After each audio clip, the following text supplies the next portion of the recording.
Hey there, friends. I wanted to read this chapter from the book Acknowledging What Is, a conversation with Bert Hellinger and Gabrielle ten Höfel. Oh my God, Bert Hellinger is so wise and also very contradictory to a lot of common ways of thinking, as I mentioned in the last video. And I want to really reflect on this book in future videos as well, and some of the more compelling ideas that I've literally never encountered before when it comes to finding order in the family. And a lot of finding order, in his view, has to do with coming to terms with fate. I mentioned before that individuals have fate, and even nations have fate, and entire communities have fate in the time that they live within. And a lot of the suffering that is created and the disorder that is created is when we don't acknowledge what is and essentially resist fate and resist what is and come at the problems in our lives with the belief that we have control over things and that the solutions to problems can be solved through outrage and indignation. And I think that's pretty relevant in lieu of the conversation or the, what I've been bringing up here around some of the toxic feminism and just patriarchy and just some of the struggles between the sexes. A lot of these struggles come about from the illusion of control that either a man or a woman will have, or even an entire movement has, right? And so I think that this chapter addresses so many of these issues in a really compelling manner. And the title of this chapter is "The Soul Doesn't Obey the Zeitgeist." Now, what Bert Hellinger, he's so remarkable because he's not coming at anything from a moral standpoint. The things that he's promoting as allowing love to flow again come from a lot of empirical study through doing family constellation work and observations about how love flows, so that it's not coming from an ideological or moral framework. It's not coming from this. And what he says in here is that, like, these aren't things that he came up with. They're not ideas he came up with. They're things that he's been able to articulate by way of patterns that he's observed in constellation therapy, of principles that he's observed that he believes are almost like a law of physics. Like I was saying, they're just realities that exist that we can get in tune with and alignment with or not. And of course, that he always says they're not static rules in the sense that they can always be applied consistently. They're principles and guidelines based on observation. So in other words, they're empirical and phenomenological. They're not moral. And I think that's really interesting coming from someone who is like a former priest. He really emphasizes the importance of not judging, and also of recognizing that people don't even have control over a lot of their own behavior. So a lot of the judging that we do of other people and their behavior comes from this assumption that people even have control over their own behavior. And sometimes people are just fated to do things, to do damaging things. He even talks in this book about how bad things can come from good intentions and good things can come from bad events, right? And in this way, he really is truly a systems thinker, in the sense that he's able to see a big picture view. What he would say is he's coming at it from the viewpoint of the soul. And there's not just an individual soul, but also a family soul. And there's an individual conscience and a family conscience.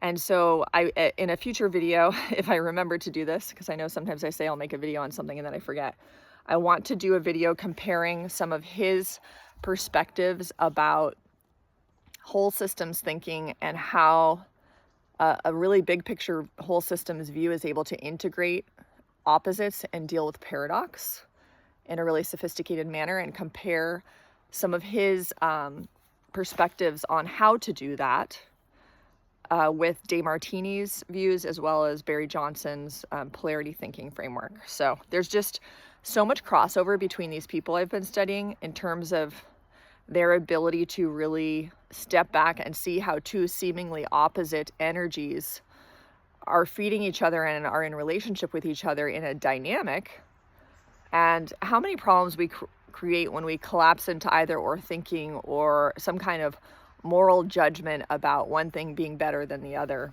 and how these in a dynamic like this, how this principle of balance, how the universe always wants everything to be in balance, how every act on behalf of one group in an attempt to balance out the other extreme can often elicit exactly the behavior or the qualities that they were rejecting in the first place, right? So there's a lot of shadow work, and this is extremely sophisticated thinking, but I'll go into that in another video. So I'm just going to read this out loud, and then, this is a conversation between Hellinger and Gabrielle, and so I'll indicate which questions and comments are from Gabrielle.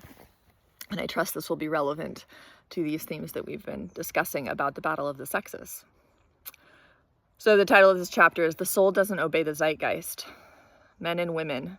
Gabrielle says, your work has been criticized by many for representing a zeitgeist of the past, of outdated values. People say that your thinking is part of a backlash against the achievements of the women's movement and that it seeks to nullify the emancipation of women.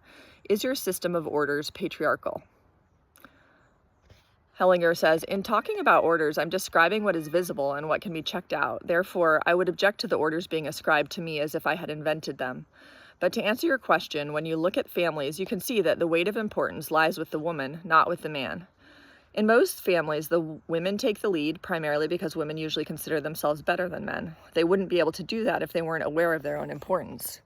When it comes to raising children, a woman almost always feels more competent than a man. You can see it when it comes to a divorce, and the children are most often given into the mother's custody. The father's value is not respected. With children who are born out of wedlock, until recently the father had generally been left out of the picture altogether. He has had no rights, only obligations. So within the inner family circle, a matriarchy rules.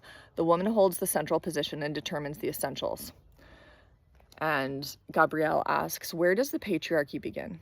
Hellinger says, there's been a dominance of men and a suppression of women primarily in public life. The fact that there is a counter movement to return women to a place of respect in public life is most certainly progress.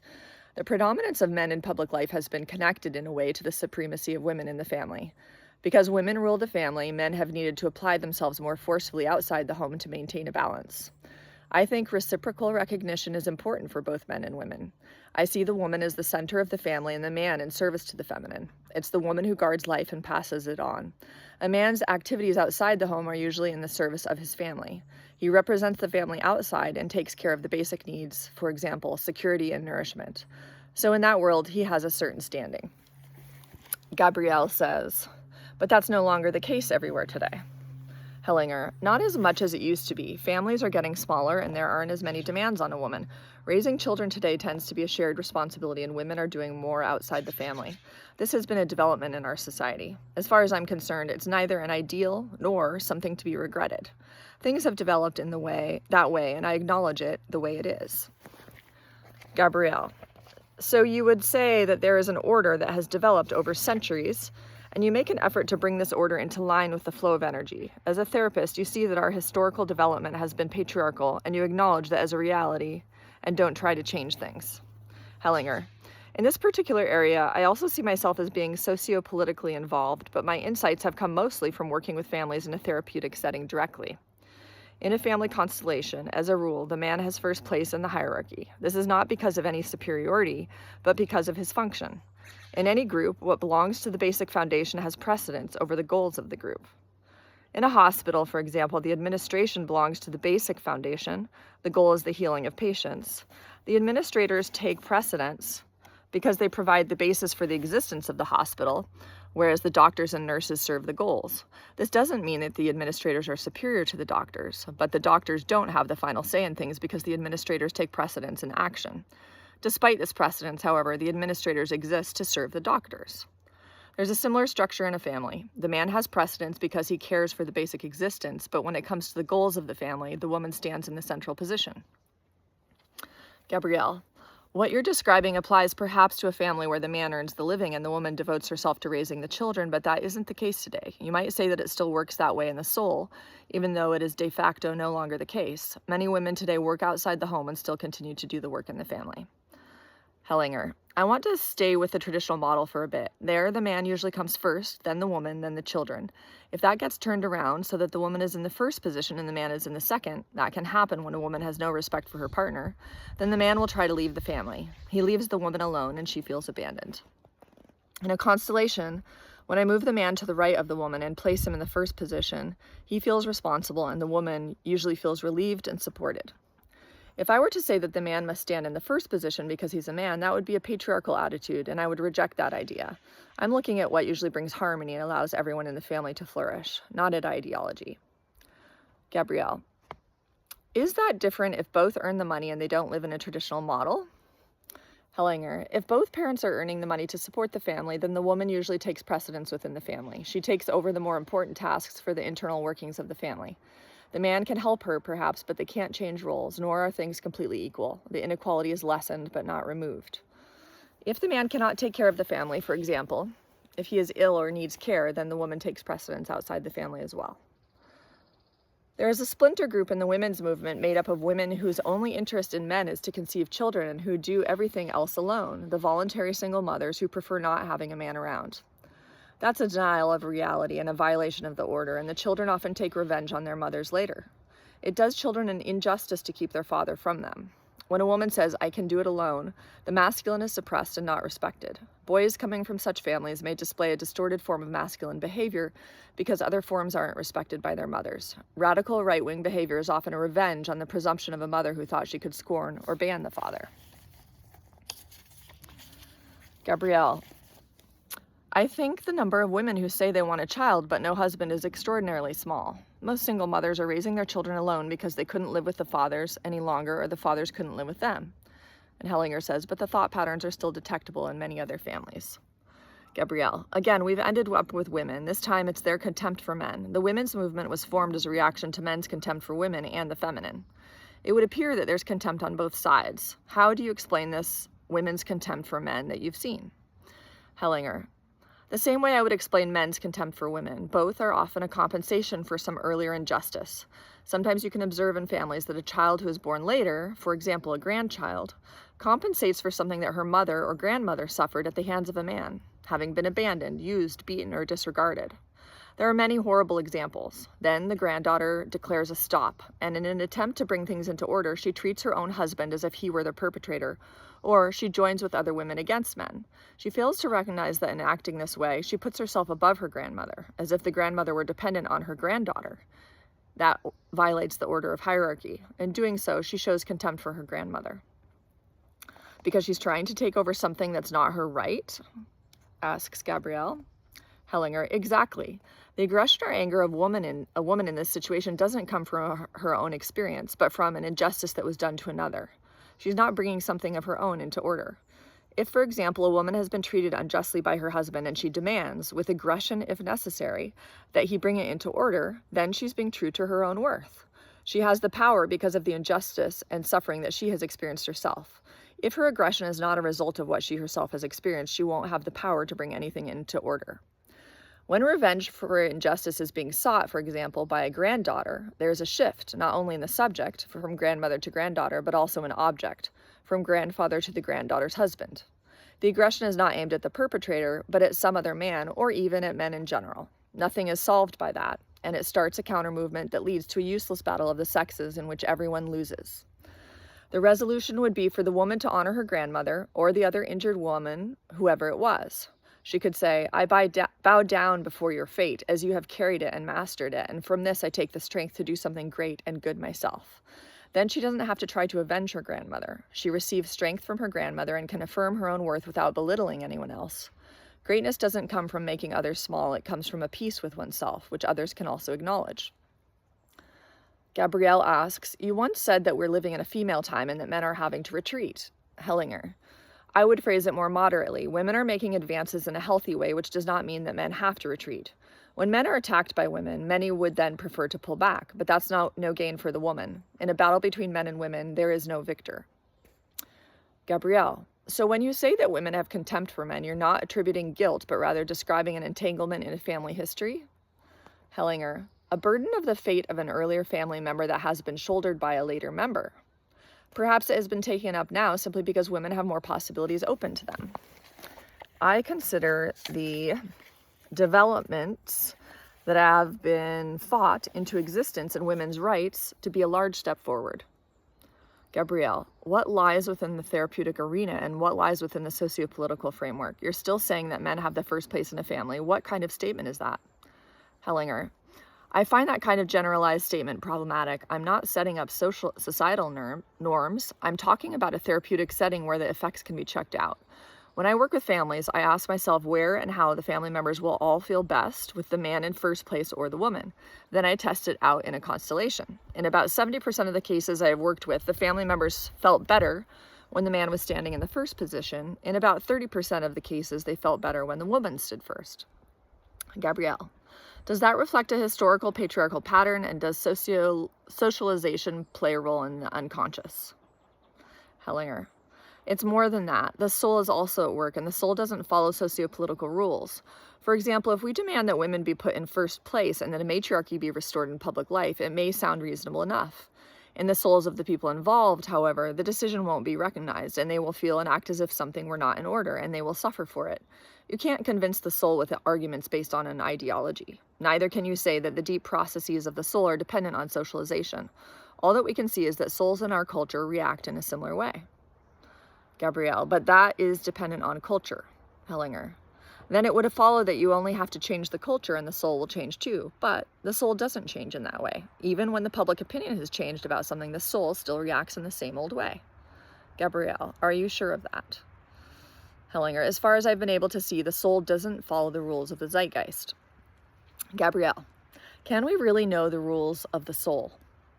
Hellinger, they are in the dark and we can only see the effects. I prefer to look at what is actually moved by the soul and seek resolution on that basis. That way, it's possible to proceed without any major conflict. There are no demands from the soul that are detrimental to either women or men, only the demand that things be in order and work together in a beneficial way. Gabrielle, in reading your books, it's noticeable that women play a larger role in resolving entanglements than do men. You said a while ago that women usually consider themselves superior to men. Where does that come from? Hellinger, I've asked myself the same question. It is true that the key to a resolution lies more often with the woman than with the man, which carries an implicit acknowledgement and respect. Men and women are not of equal weight. Women generally carry more weight than men, and they're more centered. Men are more often in service to women than the other way around. At least that's the way I've experienced it in most families. Gabrielle, you said that women consider themselves superior to men. The feeling of superiority, however, is the root of a lot of trouble. Hellinger, one thing that's clear is that women are aware of their special status through their experiences with pregnancy and birth. That's not in the sense of feeling superior, but because they can feel the importance. A man doesn't have these deep experiences and has to seek them in a different way. A man continuously has to reaffirm his masculinity, a process that women don't find as necessary with their femininity. Men reestablish their masculinity mostly in the company of other men. Men are different from women not because they want to be, but because that's the way things are. It's often difficult for women to understand that men are so different from themselves. Although men also have difficulty understanding that difference, they seem to comprehend it more easily than do women. Gabrielle, that still doesn't solve the problem of the feeling of superiority. It's no light matter to say that the women in a family usually take the scepter in hand because they feel superior to the man. Hellinger, a feeling of superiority is a degenerate form of an awareness of one's own importance. When women stay with the importance they have, it doesn't assume the form of feelings of superiority. Gabrielle, but you said that women generally do feel superior. Hellinger, okay, so I'm a bit dramatic sometimes. Gabrielle, I still want to discuss it seriously. The aim of the women's movement is against disrespect for the feminine. What possibilities are open to the victims of an unjust use of power other than feeling superior? Hellinger, the repression and constriction of women over many centuries has been a terrible thing. I can explain it on the basis of men's fear in the face of women's greater weight. Men have attempted to protect themselves by dominating or domesticating women, but I've also seen that the masculine serves the feminine. The task now would be for men to face the importance of women in this deep sense of honor and respect. Then women would have the same rights and chances that men have claimed for themselves. Gabrielle, this small bit of respect in public life has been achieved through a bitter fight by women themselves. Hellinger, yes, that's true. On the other hand, many men have been reasonable enough to give that respect gladly, above all in families. Gabrielle, really? In many places, men still resist strongly if women even want to work outside the home and earn their own money. Hellinger, when women earn their own money and so much that they could live on their own, their weight is even greater. Men can easily experience that as excessive, which it is. A new culture is needed to provide a way of relating to each other in such altered circumstances. Gabrielle, you said that women seek revenge for injustices that they haven't suffered themselves, but that were experienced of their mothers and grandmothers. That seems one-sided to me. Many women personally experience injustices today. The difference in pay is one example. 78% of all German women couldn't support themselves on their earnings. Also, many women are left alone to raise their children without sufficient money. It is said justly that poverty is feminine. There are also countless other examples. These aren't injustices that have been experienced by someone else. Hellinger. That's correct, but on a more subtle level, I would ask how a woman fighting against such injustices honors men. Is honor or respect present at all? Has she honored the man's rights as a father? Often that's not the case. It's not only a question of men's behavior. A part of men's behavior is a consequence of having been devalued or shut out by women. It's a vicious circle. Gabrielle. In any radical movement, there are always some rash and poorly thought out areas. I think that's natural. If I understand you correctly, you're saying that women need to respect men despite the injustices that have been done.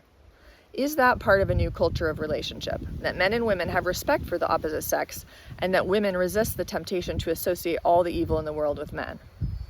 Hellinger, nicely put. That is an interesting question. You're saying that women need to respect men despite the injustices that have been done. Well, that is the question. How do you love and honor someone who has treated you poorly? How do you maintain a boundary with someone who has treated you poorly while still honoring them and not developing a superiority complex and looking down upon them and demanding respect or creating an ideological